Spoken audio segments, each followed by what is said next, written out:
Et voilà, on est de retour en hiver. Pourtant on est le 25 avril.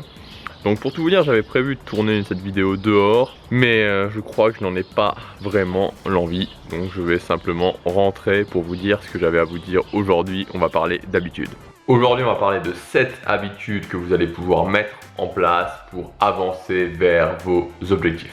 Première habitude à mettre en place, qui pour moi est une des habitudes les plus importantes, peut-être l'habitude la plus importante à mettre en place, c'est faire du sport. Alors pour deux raisons. La première raison, tout le monde la connaît, on vous l'a répété sans cesse, c'est que le sport c'est bon pour la santé. Le sport, ça permet aussi d'avoir ce reboost d'énergie. C'est-à-dire que quand vous faites du sport, vous allez peut-être ne pas avoir envie de faire le sport avant votre séance, mais après la séance de sport, et peu importe ce que c'est comme sport, que ce soit de la musculation, du jogging, de la course à pied, c'est pareil que le jogging, du vélo, de la planche à voile, enfin n'importe quoi, vous allez avoir ce reboost d'énergie, le corps qui libère les endorphines et donc vous allez vous sentir bien, vous allez vous sentir réénergisé et ça peut vous permettre de redémarrer la journée ou de bien démarrer la journée dans un rituel du matin. C'est-à-dire que le sport, on peut s'en servir avant de partir au boulot, par exemple le matin pour être en forme, ou on peut s'en servir après le travail pour pouvoir ensuite, quand on revient, refaire d'autres activités. Alors ça, on est d'accord, tout le monde le connaît. Mais ce que les gens connaissent peut-être moins, c'est que le sport, c'est vraiment l'alpha et l'oméga des habitudes, j'ai envie de dire. C'est que si vous êtes capable de faire du sport dans votre vie, c'est-à-dire de faire du sport plusieurs fois par semaine régulièrement, et ça depuis plusieurs années, c'est-à-dire sur une longue période, vous êtes bon pour mettre en place des habitudes. Les gens qui savent, qui ont réussi à mettre en place l'habitude de faire du sport, sont bons pour mettre en place des habitudes parce que le sport, ça reprend vraiment tout ce qu'il faut pour pouvoir mettre en place des habitudes à la chaîne. C'est pour ça que pour moi, s'il y a une chose à faire pour atteindre ses objectifs, c'est vraiment de mettre en place cette habitude de faire du sport. Deuxième habitude, réfléchir à ses objectifs, se demander pourquoi je fais ça et être le plus précis possible sur ses objectifs. Il faut tous les jours, voilà, clairement, tous les jours, passer au moins quelques minutes à se demander pourquoi on fait ces objectifs. Donc ça implique évidemment le fait de savoir quels sont ces objectifs, le fait d'avoir noté ces objectifs et le fait de pouvoir les passer en revue et de se dire ok, finalement pourquoi je fais ça?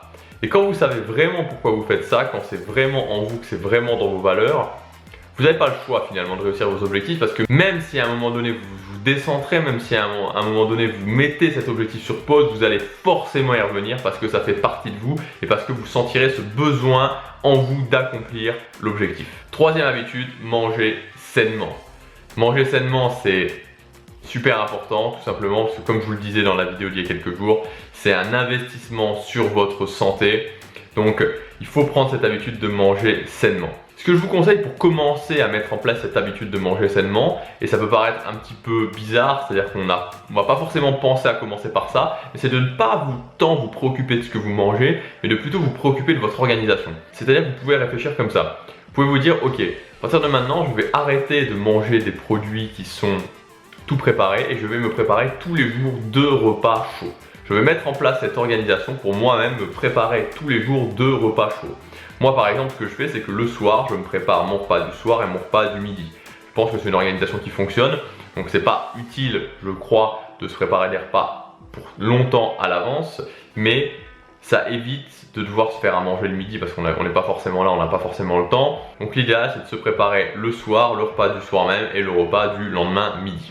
Une fois que vous êtes capable de préparer vos repas, croyez-moi, vous êtes capable de manger sainement parce que c'est toujours quasiment la difficulté qu'on rencontre numéro 1 quand on veut manger sainement. C'est s'organiser pour préparer soi-même ses repas. Donc une fois que vous faites ça, vous êtes capable de vous organiser pour préparer vos repas et vous êtes capable quelque part de penser à un menu, de penser à des recettes différentes qui vous plaisent. Vous avez fait le plus gros du chemin, ensuite il ne restera plus qu'à tailler un petit peu en ajoutant des aliments sains, en améliorant ce que vous mangez. Quatrième habitude, se lever tôt. Alors se lever tôt, c'est pas facile. Moi, j'ai été quelqu'un qui pendant des dizaines d'années, je peux le dire, oui, des dizaines d'années, enfin, je suis pas si vieux que ça, mais qui pendant plusieurs années en tout cas, et donc au moins 2 dizaines d'années, puisque j'ai passé 20 ans et après 20 ans, je me levais toujours tard. Je détestais me lever tôt, je détestais me lever tôt. Je devais me lever pour aller à l'école, pour aller au lycée, pour aller à la fac à 7h, 8h du matin.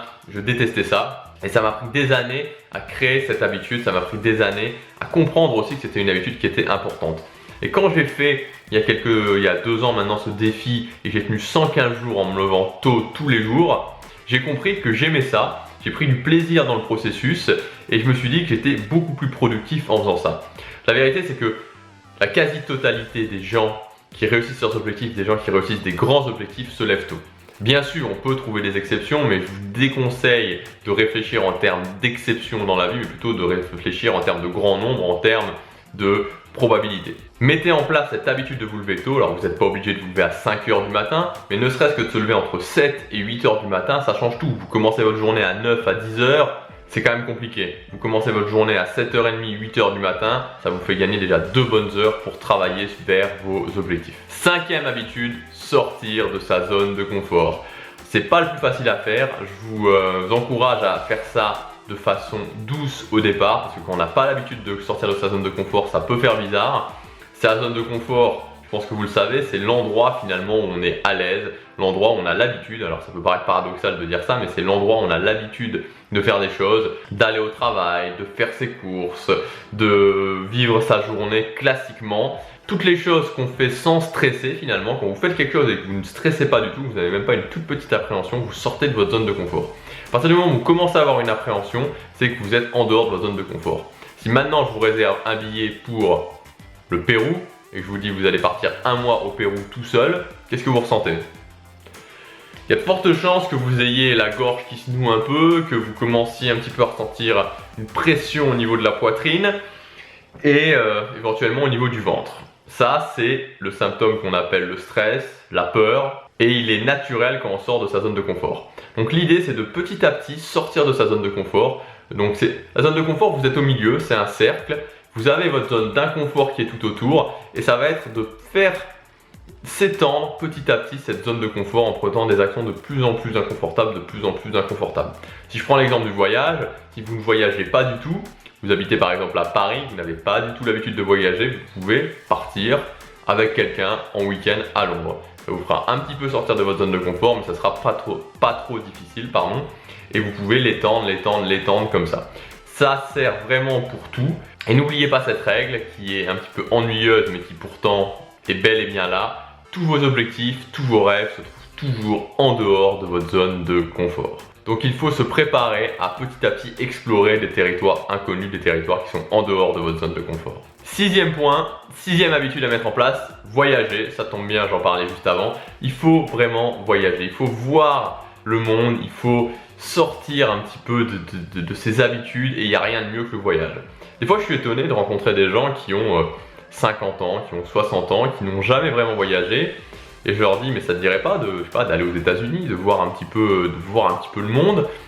Des fois non, ça leur dit pas, ça ne dit pas spécialement. Et quand on prend pas rapidement cette habitude de voyager, on ne le fait plus, tout simplement parce qu'on a peur.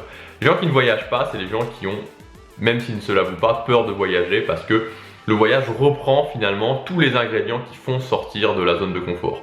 On va prendre un moyen de transport, on se sent peut-être pas forcément en sécurité, notamment si on prend l'avion. On va devoir parler à des gens qu'on ne connaît pas, on va devoir aller dans des endroits qu'on ne connaît pas, on va devoir interagir peut-être dans une langue qu'on ne connaît pas. Tout ça, c'est un très bon résumé de sortir de sa zone de confort. C'est pour ça que je vous encourage vivement à prendre l'habitude de voyager. Donc encore, ça peut être un week-end, simplement 2 jours, 3 jours, 4 jours, aller dans des villes en Europe. Les billets d'avion sont pas chers, donc vraiment faites-le. C'est un excellent moyen de découvrir le monde et de sortir de sa zone de confort. Dernière habitude à mettre en place, et croyez-moi, si vous faites ça, vous allez faire une énorme différence par rapport à la quasi-totalité de la population, pour ne pas dire l'intégralité de la population. Ne pas se plaindre et ne pas critiquer les autres. Se plaindre, ça ne sert strictement à rien. Vous êtes responsable. Vous êtes responsable de votre vie. Je suis responsable de ma vie. Si quelque chose ne me convient pas, j'ai le pouvoir de le changer. J'ai la possibilité de le changer. Il suffit simplement de se dire, ok, je vais réfléchir à ce sur quoi j'ai le contrôle et je vais mettre en place des actions ponctuelles. Je vais mettre en place des habitudes aussi pour y arriver. Je vais y arriver, je suis capable de sortir de cette situation, ça ne dépend que de moi. Et enfin, critiquer les autres. Alors critiquer les autres, c'est juste, alors critiquer les autres, c'est un petit peu le mal de notre génération, de notre société actuelle. Quand on est sur les réseaux sociaux, on observe, on est en mode spectateur, on a tendance un petit peu à juger, à critiquer. Alors c'est naturel, mais je vous encourage vraiment à essayer d'éviter de faire ça, parce que quand on critique les autres, on critique soi-même. Quand il y a quelque chose qui nous dérange chez les autres, finalement, c'est quelque chose qui nous dérange chez nous. C'est peut-être quelque chose sur lequel on voudrait passer à l'action, qu'on voit cette personne faire et qu'on ne fait pas. Ou alors, quelque chose qui ne correspond pas à nos valeurs, mais à ce moment-là, si ça ne correspond pas à nos valeurs, il n'y a pas besoin de critiquer la personne, il y a juste à se bouger les fesses et à faire en sorte que si ça nous dérange vraiment, prendre action pour que ça ne nous dérange plus et pour faire en sorte qu'on fasse nous-mêmes bouger les choses. Moi, j'ai une règle, c'est que quand ça me dérange, si je ne fais pas bouger les choses, je ne critique pas, ou en tout cas, je le garde pour moi parce que c'est vraiment contre-productif et ça ne dit rien de bon sur vous. Quand on vous voit critiquer les autres en société, ça démontre simplement que voilà, ça démontre pas grand chose de très positif sur vous. Donc il faut prendre cette habitude de ne pas se plaindre. Quand vous avez envie de vous plaindre, c'est simplement un signal que vous devez passer plus à l'action sur cette chose-là. Et quand vous avez envie de critiquer les autres, ne le faites pas tout simplement parce que ça ne sert à rien.